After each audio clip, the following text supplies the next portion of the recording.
All right, let's dive into this. Willpower. Tons of research, a lot of notes. We're going to unpack some really interesting stuff today. How it works, why it feels impossible sometimes, and most importantly, what you can actually do to boost your self-control. Yeah, it really is fascinating. All that we've learned about willpower, I mean, it used to be such a mystery. But now science is really giving us a clear picture. The best part is we're finding out how trainable it is. You know, one of the most fascinating things I saw in these notes was this idea of having two minds, like battling it out all the time. Oh yeah, that comes from the book, The Willpower Instinct. It basically explains that we have this impulsive self, wants that instant gratification, right? And then there's the wiser self, focused on the long game, the long-term goals, always kind of fighting each other. They describe it in the book like a saber-toothed tiger versus a strawberry cheesecake. So our body's stress response, that fight or flight, that's actually pushing us towards a cheesecake, not away from the saber-toothed tiger? Exactly. When we're stressed, our brains, they crave that quick reward. Sugar rush, something to escape, even if it's just temporary. But here's the good news. Our brains are super adaptable. We can train them for better self-control, just like working a muscle. Okay, phew. That's a relief. We're not just stuck with whatever level we've got, but how do we actually train it, this willpower muscle? Well, the key thing is activating what's called the pause and plan response. It's the opposite of that knee-jerk fight or flight.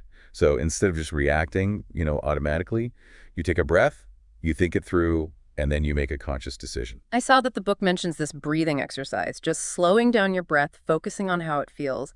That's really all it takes. It might sound too simple, but the research backs it up. This kind of breathing, it activates your prefrontal cortex, which is basically the brain's control center for willpower. It's like a little energy boost. And speaking of energy, another important finding is that willpower actually uses real physical energy. It gets depleted, like a battery. Oh, that makes so much sense. When I'm tired or stressed, it's so much harder to resist anything. It feels like my willpower battery is just drained, not me being weak or anything. Exactly. And it's not just a feeling. Studies show that low blood sugar is actually directly linked to willpower failures. Think about that hangry feeling, when you haven't eaten in a while. Your brain literally doesn't have the energy for self-control. So grabbing a piece of fruit when I'm feeling drained, that's actually giving my brain what it needs, not giving in. There's also a story in here about a physician's assistant, Nathan, who was teaching this breathing technique to his patients and colleagues. That's a perfect example of how understanding the science of willpower can be so helpful in real life. Managing your stress response, it helps with everything. Difficult conversations, making healthier choices, it all comes into play. It's not all about sugar and breathing, though, right? What about all those mental games we play with ourselves? Like thinking we deserve that treat after doing something good. Oh, that's the moral licensing trap. We think we've earned it. Permission to indulge. But research shows it's not that effective. There was this study with Princeton students. They denounced sexist statements, felt like they were on a moral high ground. And then, get this, they were more likely to make sexist decisions later on. Ooh, that's alarming.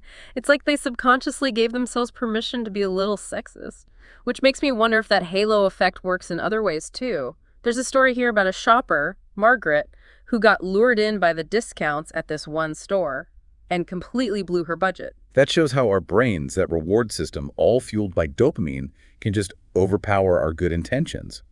We fixate on that potential reward, a bargain, a treat, whatever, and the long-term goals, poof, they disappear.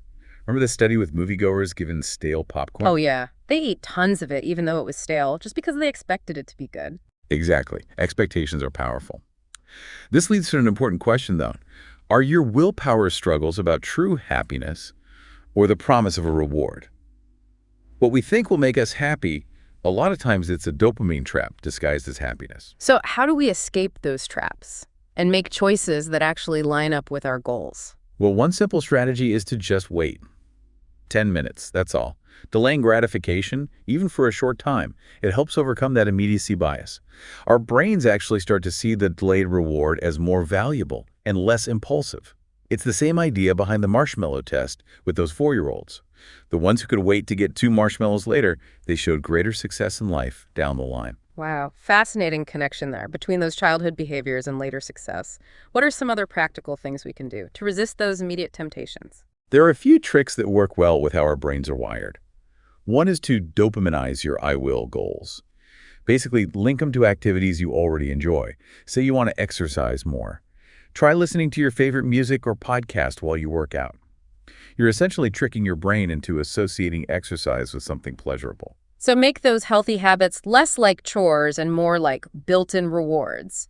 What else can we do to tip the scales in favor of those long-term goals? Pre-commitment is a big one. Make it harder to back out later. If you want to save money, set up those automatic transfers, decisions already made. And finally, visualizing your future self can be incredibly motivating.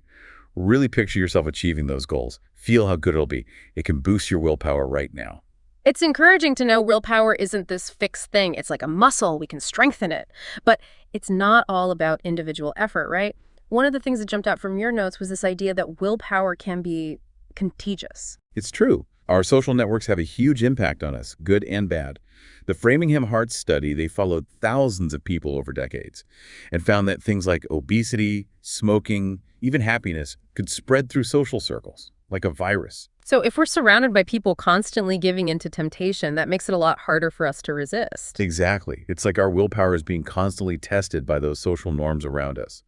But the flip side is also true. If we're around people who are practicing self-control, that can make it easier for us too. Whoa, that's kind of scary, but also empowering. I'm realizing I need to pay more attention to who I hang out with. We'll dig into this whole willpower contagion idea and some other fascinating stuff in part 2 of this deep dive. Back again for more on the science of willpower. Last time, some pretty cool insights about how our brains work and how we can actually train our willpower, but we left off on this whole willpower contagion thing. Yeah, it really makes you think, right? The idea that the people around us can influence our self-control. We've all felt peer pressure, but the Framingham Heart Study really showed just how big of an impact it can have. For sure. Habits like obesity, smoking, even happiness spreading through social networks for decades. I'm curious about the how. Why are we so affected by other people's behavior? Well, one key is these things called mirror neurons.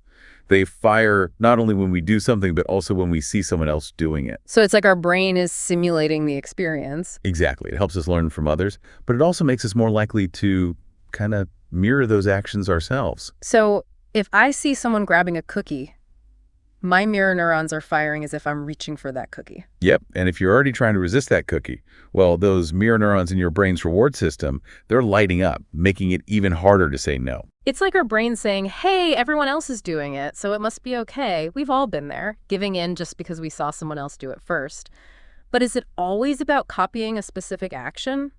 I'm thinking about that example from the notes, the bicycle chain to the no bicycle sign. That's a perfect example of social proof impacting our willpower. Mm-hmm. In that study, people who saw that bike clearly breaking the rules, they were more likely to break other rules themselves, even totally unrelated ones. So it's not just mimicking, but absorbing a sense of what's acceptable. Like, well, if they can do it, so can I. Exactly. Social proof, super powerful, especially when we're not sure how to act. We look to others, and our willpower gets swayed by what we think is normal. Like, one study showed that people's energy conservation habits were mostly predicted by what they thought their neighbors were doing, not their own beliefs about the environment or saving money. Wow, that's wild. It's not just about who we spend time with directly, but also the bigger, social norms around us. Right. And this is really helpful when we're trying to make lasting change. If we want to strengthen our willpower, being around people who model those behaviors can make a huge difference. Building a culture of willpower in our lives and our communities. So not just an accountability partner, but also being aware of those broader social influences shaping our behavior. Exactly. And we can use this to our advantage.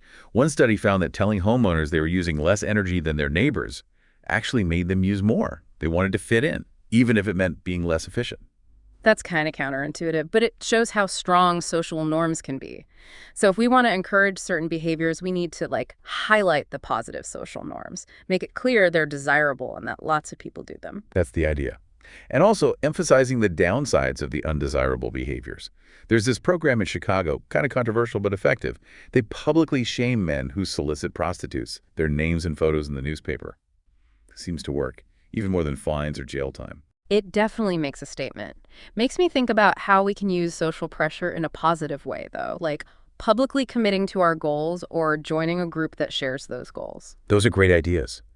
Going public, seeking support, we're tapping into social accountability. Yeah. It can be super motivating, but beyond that external stuff, aligning our internal sense of identity with our goals is huge. That brings us back to moral licensing. How we easily let ourselves indulge if we feel like we've been good. Maybe the key is to shift our self-image. Not, I need to be bribed or forced into this, but this is who I am. Yes. When self-control is part of who we are, not just a bunch of rules, it's way easier. It's about those values in our core identity. That's a much better way to think about it. But even with the best intentions, we all stumble, right? We've talked about forgiving ourselves, avoiding that whole what the hell effect, one slip up leading to disaster. What are some other ways to deal with those moments of weakness? One of the best ways is actually planning for them. Optimistic pessimism. Acknowledging the potential pitfalls, temptations we might face. Have a plan for how we'll handle them, like a willpower contingency plan. So instead of hoping for the best, we're thinking ahead. What could go wrong and how to stay on track. I like that. Takes the pressure off. We're not expecting perfection. Right. It's not about avoiding temptation completely, but having a plan for when it shows up. And this leads us to another important piece. Rewards. We've talked about how our brains can get hijacked by the reward system. But can we use that system to our advantage? Can we actually make willpower enjoyable? We can. And one way is to add a little surprise, some variability to our rewards. Remember the fishbowl technique from addiction recovery programs? Where patients who passed their drug tests got to pick from a bowl. Yeah.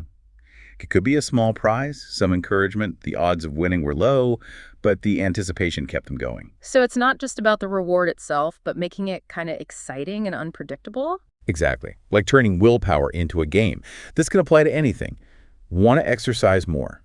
Try a workout lottery. Randomly assign yourself different types of workouts or rewards each week. The unpredictability helps you push past that initial resistance. Makes it more fun. I love that. Willpower as a fun challenge. And speaking of challenges, one of the most impactful things we've talked about is connecting with our future selves. So powerful, bridging that gap between now and our long-term goals. Visualizing, feeling empathy for our future selves, we can make choices that really benefit them, not just satisfy us in the moment. There was a study, people interacted with age-progressed avatars of themselves in virtual reality. Whoa, like looking in a mirror and seeing themselves older. Yep, and it made them want to save more for retirement. It's like those financial decisions became so much more real seeing their future selves right there. Exactly. We can use that for any willpower challenge.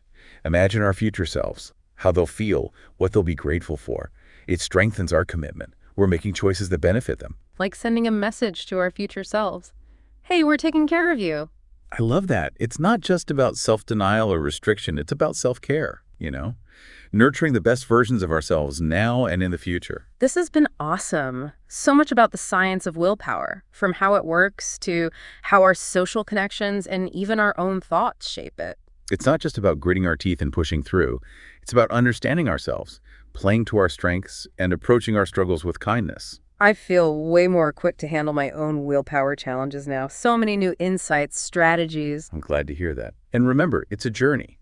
The more you practice, the more you learn about yourself, the easier it gets to make those good choices. Absolutely. Willpower is a skill anyone can learn. So to everyone listening, keep practicing, be kind to yourselves, and never stop learning. And we're back, wrapping up our deep dive into willpower. Today, we're tackling those pesky thoughts and feelings that just won't quit. That white bear phenomenon, right? It is funny, isn't it, how our brains fixate on the things we're trying to ignore. Totally. It's like they're holding up those unwanted thoughts, like a big neon sign. Hey, don't look at this. But of course, then you have to look. We were talking earlier about how suppressing cravings can backfire the same way. How do we deal with these mental gremlins without making them stronger? Well, one of the best ways, might sound a little counterintuitive, but it's acceptance. Instead of fighting those thoughts or feelings, we just acknowledge them. No judgment. So like not getting all caught up in them. Right, exactly. Like watching a leaf float by on a stream. You see it, but you don't try to grab it or push it away. I remember reading the study, students got boxes of Hershey's Kisses, told not to eat them. The ones who were told to just accept the cravings instead of fighting them, they actually had fewer cravings and less stress. See, acceptance in action. When we stop resisting what's going on inside it often loses its power over us. And earlier we talked about surfing the urge to handle cravings. But that could apply to anything, right? Distracting thoughts, negative emotions, even procrastination. Oh, absolutely. Instead of trying to push the urge away, we ride it like a wave. We acknowledge the sensations, the discomfort, knowing it will eventually pass. Like a good surfer, with practice, we can ride those waves more smoothly. That's such a good visual. We don't have to get swept away. We can observe, write it out, and then regain control. But what about the thoughts and feelings that are more than just a quick urge? Like those persistent worries, anxieties, fears that can really drag us down. Those are definitely tougher. But it's important to remember our minds aren't our enemies. They're often trying to protect us, even if it doesn't feel like it. So how do we work with our minds instead of against them when we're dealing with those bigger things? Mindfulness-based therapy has shown a lot of promise. It's all about cultivating a gentle awareness of our thoughts, feelings, and sensations without getting totally caught up in them or trying to change them. Kind of like acceptance, but in a more therapeutic way. Exactly. And there's more and more research showing how effective mindfulness can be Yeah. for all sorts of things: anxiety, depression, chronic pain, addiction. One of the stories you shared was about this woman, Valerie, I think it was. She was struggling with a lot of guilt and anger after visiting her mom in a nursing home. She learned to use mindfulness to just observe those difficult emotions without judgment, like picturing them dissolving like clouds. It's a perfect example. Mindfulness doesn't erase the tough stuff, but it gives us a new way to relate to it. We can create some space, observe without getting swept away, and then choose how we respond. This has been incredible. We've covered so much, from the basics of how willpower works to how it's shaped by our social connections and even our own thoughts and feelings. It's been quite a journey. And what we've learned is that willpower isn't just about white-knuckling it, pushing through. It's about really knowing ourselves, what works for us, and being kind to ourselves even when we struggle. I feel like I have a whole new toolkit now to tackle my own willpower challenges. That's great to hear. And remember, it's a process. Keep practicing, keep learning about yourself, and it'll get easier to make those choices that really line up with who you are and what you want. Totally. Willpower, it's a skill. Anyone can develop it. So to everyone listening, keep at it, be kind to yourselves, and never stop exploring. Thanks for joining us on the Deep Dive.